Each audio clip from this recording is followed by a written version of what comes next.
Kita baca Wahyu 21, lebih tepatnya saya baca, Bapak Ibu memperhatikan Alkitabmu, Wahyu 21 ayat ke-8.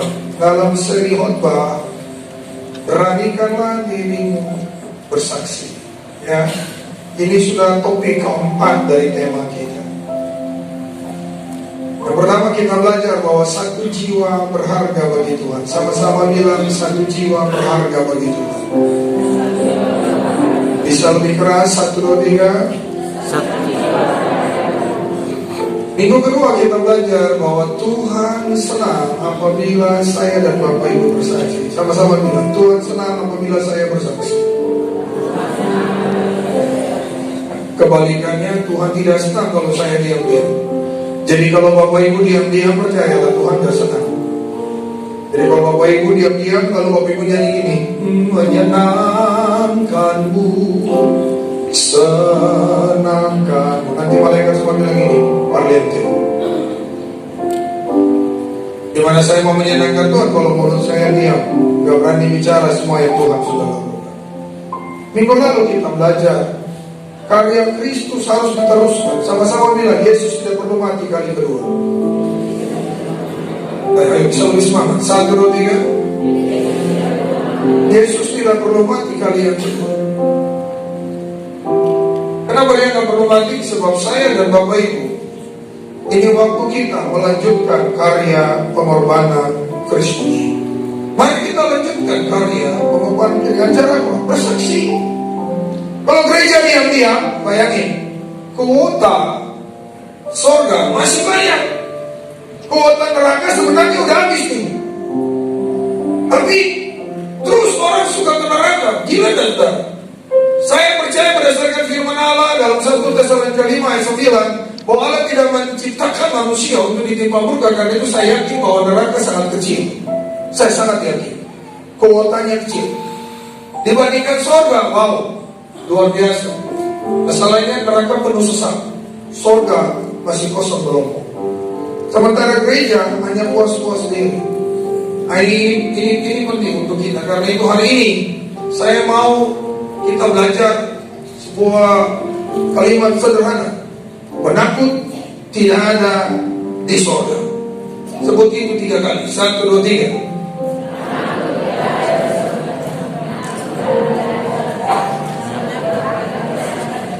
Oke. Jadi topik pertama saya menawarkan, topik kedua sudah semakin nyelekit, saudara. Kalau Tuhan tidak senang kalau saudara diam. Kemarin lebih tajam lagi. Orang yang gak bersaksi seakan-akan dia suruh Tuhan, ayo mati lagi kali kedua, supaya dunia diselamatkan. Hari ini seperti sekat mati yang sama saudara. Saudara yang diam-diam aja, sedekat. Penakut tidak ada di kerajaan sorga. Saya baca ayatnya bagi saudara. Dan saya baca ayatnya saudara. Dari Wahyu 21 ayat ke-8, tetapi orang-orang penakut, orang-orang yang tidak percaya, orang-orang keji, orang-orang pembunuh, orang-orang sundal, tukang-tukang sihir, penyembah-penyembah berhala, dan semua pendusta, mereka akan mendapat bagian mereka di dalam lautan yang menyala-nyala oleh api dan belerang. Inilah kematian yang kedua. Penakut. Artinya apa ya? Takut itu artinya apa? Tidak berani melakukan sesuatu. Disebut apa? Penakut. Tidak berani. Selalu saja ada alasan gitu loh. Selalu berkata tidak berdaya segala macam, tetapi esensinya dia sebenarnya takut. Dia tidak berani melakukan sesuatu, itu sama dengan penakut. Sudah bertanya, Pak, kata penakut sini itu kalau lihat ayat ini kan lucu gitu. Orang-orang penakut ditaruh dengan orang-orang pembunuh. Ya saudara lihat, orang penakut sama dengan ateis. Orang yang tidak percaya, ateis.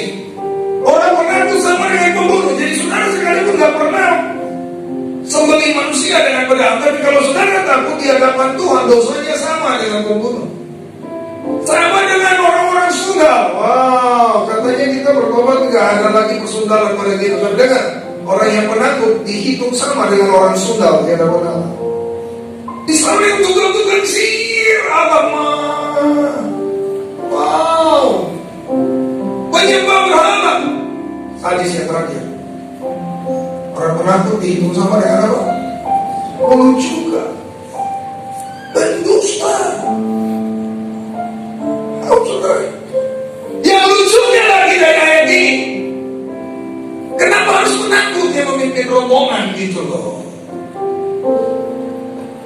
Bukan masalah kan? Kenapa bukan orang sundal gitu? Kenapa bukan pembunuh? Bukankah secara hukum seorang pembunuh punya hukuman jauh lebih parah kan? Mana ada orang tidak percaya di hukum penjara? Tidak ada. Bahkan anak ini semua akui tentang ateisme. Sudah lihat ini. Ini takut. Takut apa saja? Termasuk takut setan. Ya kan? Takut bersaksi. Ini yang kita akan bahas, takut bersaksi. Takut apa saja? Takut kasih kembali persepuluhan, nanti kekurangan. Ini takut. Ya kan? Takut memberi banyak-banyak, nanti uang habis. Takut. Datang di gereja tukar 5.000. Di ACC foya-foya dengan biru-biru dan merah-merah. Pokoknya yang gereja cukup coklat. Takut. Saudara pikir sifat saudara itu, saudara pikir dengan datang di gereja ini saudara masuk surga? Mimpi kali. Selama saudara hidup dalam ketakutan, surga jauh dari saudara. Saya belum pernah menyelidiki, belum pernah. Tapi menurut teman-teman,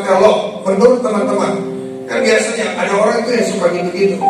Ada beberapa orang pernah menghitung dari Kejadian 1 sampai Wahyu 22. Katanya kalimat jangan takut itu berjumlah 365 kali. Katanya, saya belum pernah hitung.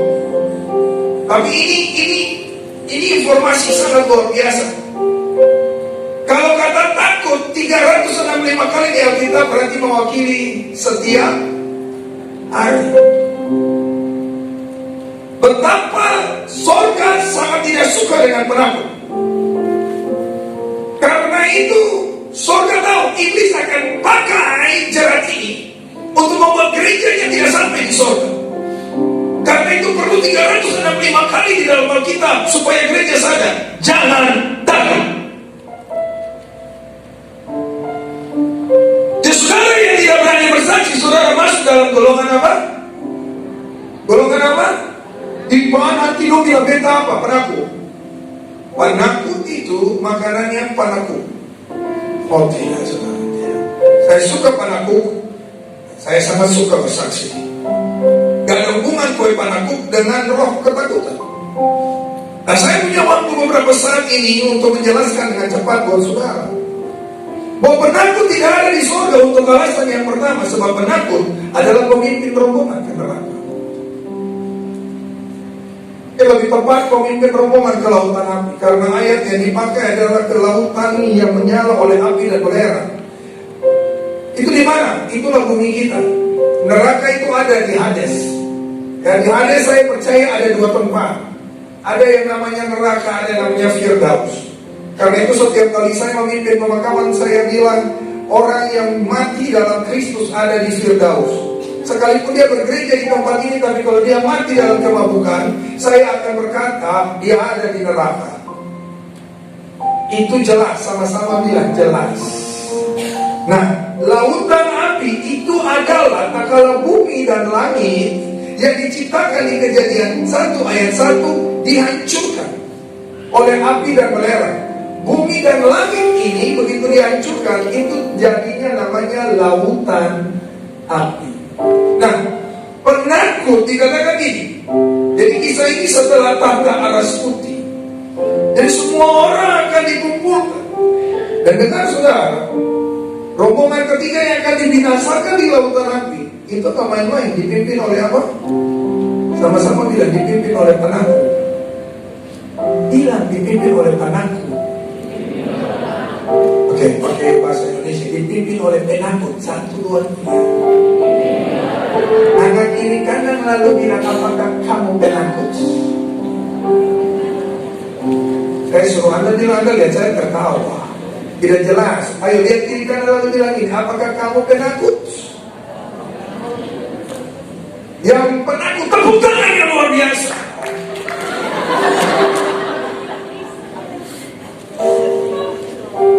Saudaraku yang Tuhan Yesus berkati, hari ini saudara santai. Saudara tidak? Selalu yang menjadi rahasia itu Matius 7 ayat 21. Itu rahasia banget bagi saya. Rahasia banget. Banyak orang berkata cukup dengan baptisan selam, bahasa roh, masuk gereja tepuk tangan, surga jadi milik. Sabar aja. Matius 7 ayat 21 itu rahasia luar biasa. Bukan mereka yang berseru Tuhan. Salah satu alasannya karena Wahyu 21 ayat 8. Biar berseru Tuhan naik. Biar di dalam gereja kayak malaikat. Setiap menyanyi air mata keluar, ingos-ingos keluar. Tapi kalau setelah keluar pintu gereja saudara takut menyaksikan kemurahan Tuhan, saya sangat percaya Bapak Ibu ada dalam kelompok itu. Dan Tuhan berkata gini, aku tidak mengenalkan. Minggu lalu kan harusnya sudah pukulan telak bagi Bapak Ibu. Orang yang tidak bersaksi seakan-akan meminta Tuhan mati kali yang kedua. Sudah jelas-jelas surga kosong, neraka lebih banyak. Sudah jelas-jelas surga tidak menarik, neraka lebih menarik. Dan yang lucunya yang mematikan surga tidak bagus itu adalah kita yang katanya Kristen, beragama Kristen. Lalu kita santai-santai dan kita lepas tangan dan bilang itu tugas pendeta, itu tugas orang-orang yang sekolah teologi. Padahal sudah berulang-ulang. Baru pertama kali kalian baru hadir hari ini. Tapi bagi jemaat, saya sudah bilang ulang-ulang bahwa Matius 28 ayat 19 dan 20 Alkitab berkata, pergilah jadikanlah semua bangsa apa? Itu bukan tugas pendeta, itu tugas semua kita yang mengalami kemurahan Allah. Yang mengalami kemurahan Allah, tepuk tangan yang paling luar.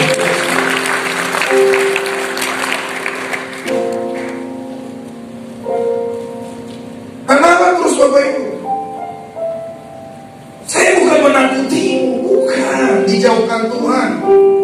Sama kayak gini, gak laku bikin takut-takut jemaat. Saya cuma mau menghancurkan segala kebebanan dalam pemikiranmu, dalam hatimu yang keras. Mari beritakan kepada orang Tuhan Yesus selalu baik. Katakan amin. Bila buat siapa saja Tuhan Yesus selalu baik, buktinya ada di hidupku. Bagaimana kita bisa berkata itu kalau mulut kita penuh dengan persemutan tiap hari? Mulut kita penuh dengan cemoohan tiap hari. Saya kemarin baca kitab Kolose dan Tuhan ingatkan saya lagi. Dalam pasal 1 saya lupa ayatnya. Tuhan berkata gini, hendaklah perkataan Kristus diam dalam mulutmu. Supaya apa? Kamu bisa bersyukur, kamu bisa menyanyikan nyanyian rohani, kamu bisa bermasmur, kamu bisa menasihati orang. Wow! Berapa banyak setiap hari kita memenuhkan mulut kita dengan firman Allah. Penakut pemimpin rombongan ke lautan api. Saudara mau ke transit, saudara bisa naik ojek, saudara bisa jalan kaki. Kalau ke saudara ke neraka, sampai saya tidak usah buat dosa yang banyak-banyak. Tidak usah bersaksi sih. Diam-diam saja lah. Yang penting menangis di gereja, pulang kunci diri dalam kamar, atau pipi saja pulang, pergi kerja, pulang kantor, diam aja. Dan berpikir saudara paling rohani. Saya mau bilang, sampai penyesalan membuatmu menangis. Ada awal, tidak ada akhir. Yang kedua, kenapa?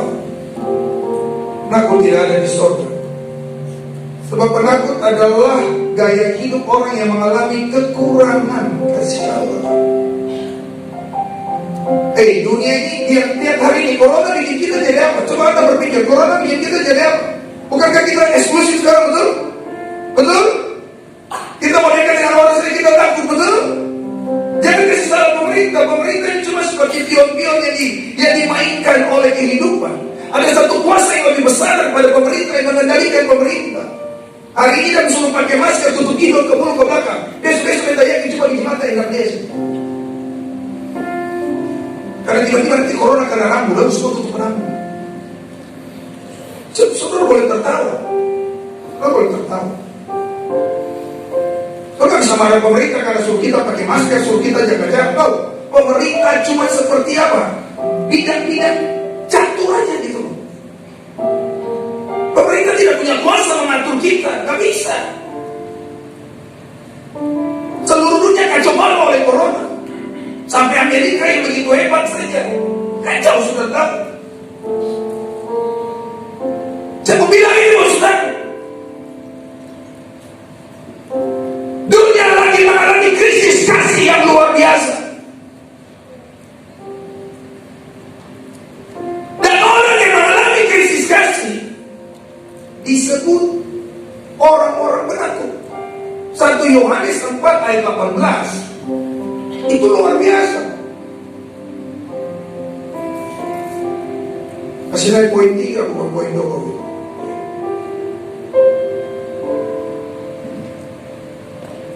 1 Yohanes 4 ayat 18, tampilkan dengan cepat, bro. 1 Yohanes 4 ayat 18. Di dalam kasih tidak ada apa? Dalam kasih tidak ada apa? Kasih yang sempurna melenyapkan apa? Jadi kalau orang penakut kekurangan kasih atau penuh kasih? Kalau dari ayat ini, penakut itu penuh kurang kasih? Halo, jawab tak? Alkitab berkata gini, kasih yang sempurna apa? Melenyapkan. Nah, saudara lihat ayat di bawahnya itu sama dengan Wahyu 21 ayat 8. Sebab ketakutan mengandung apa? Mengandung apa? Mengandung apa? Ayo jawab kuat. Sebab ketakutan mengandung apa? Tuhan. Barang siapa takut,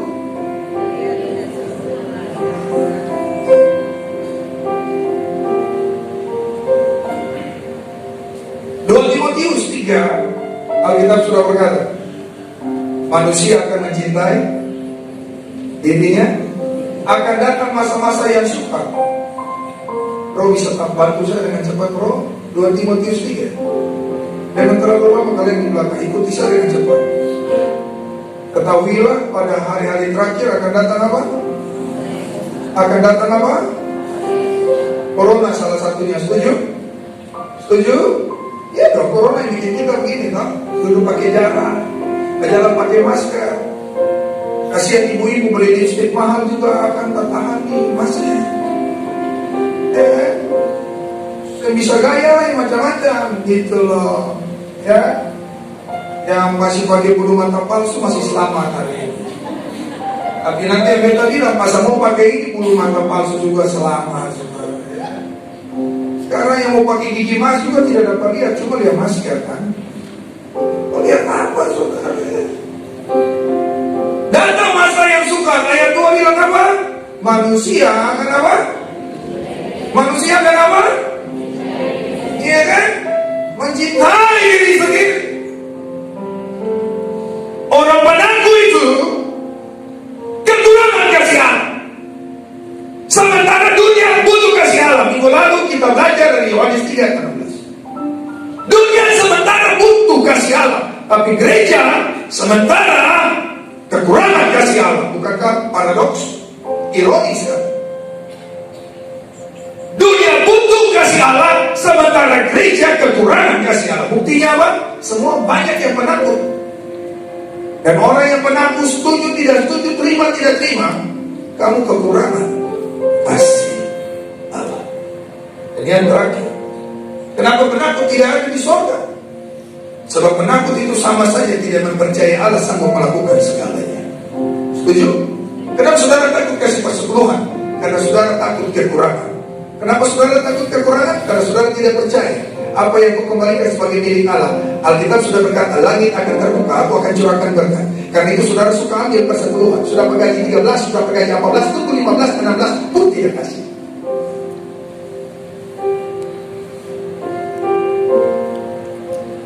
Halo, yang sudah menggaji 14 ke 13 bisa sukacita kan? Bisa sukacita?